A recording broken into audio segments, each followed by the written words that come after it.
Coach Crate family, I'm so excited right now because this is one of my favorite things to talk about. Welcome to your priorities month.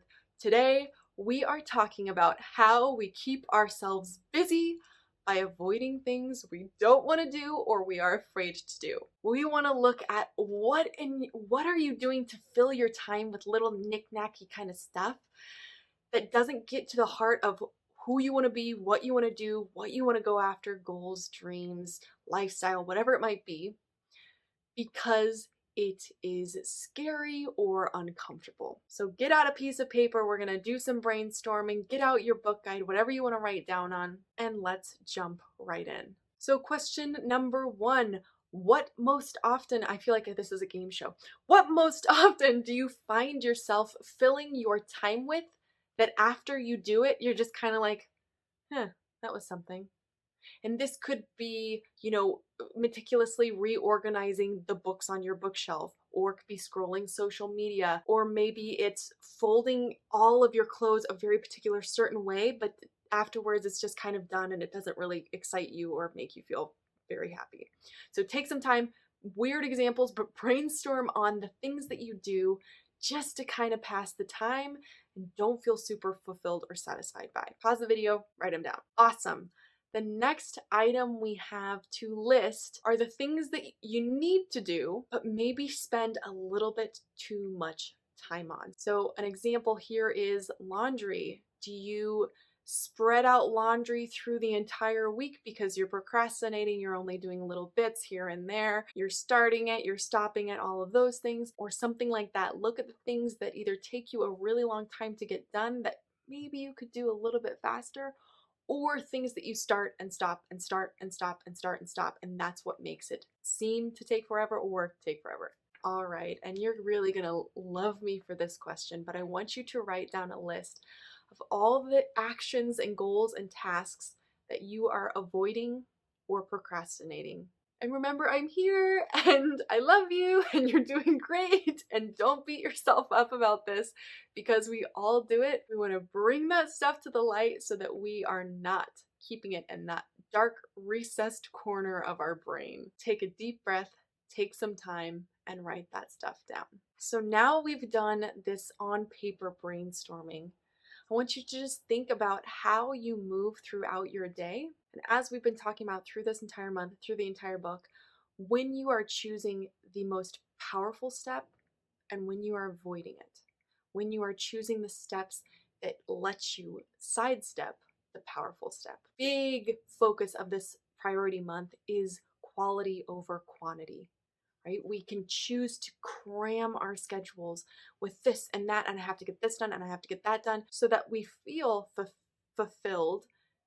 And by that, I mean literally filled with things to do, but we don't always feel fulfilled. That's kind of a tongue twister there. But it's true, right? At the end of the day, it might be a sense of accomplishment because, oh, congratulations, we've ticked a million things off of our to-do list, but none of those things actually align with living the life that we want or getting the things that we want or having the feelings that we want to feel. And this is where it gets scary because if you are a type of person that's used to just filling your time with busy, it's going to be a shift for you to fill your time with things that matter. Oh my goodness, this is why I'm so excited to talk about this with you all, because it's a huge part of what I work on when I coach individually with people. But you are not alone. If when you make that shift, it is hard. And it's hard because you still find yourself avoiding. Once you start to take away the nickety-knackety busy stuff, you're going to have these empty pockets of space and energy where everything actually comes to the surface, where you start to see, oh my goodness, I am actively avoiding this. I have taken a trip to the kitchen 6 times to get a snack and couldn't find anything, so went back and went back and went back. All of these weird strategies on how we avoid will come up. And so write that stuff down. Just observe it, write it down, and do your best to move forward. This is where the systems and routines that we set in place and can continue to set in place will be really helpful because it doesn't make you have to make a decision. It already has it in place for you. So that being said, continue to comb through your busy. Refine what you're doing. Start to look at what actually is vital for you day to day. What can be done once a week or once a month? Does the bathroom really need to be deep cleaned every single week? Or can something be changed so that you still feel happy, connected, fulfilled, but that doesn't take a priority over writing your novel or over volunteering or over reconnecting with your sister, whatever that might be. So, really just be honest with yourself about when the things are just to fill the time, even though they might feel important. Are they actually? Are they contributing and aligning to what you want and to your values?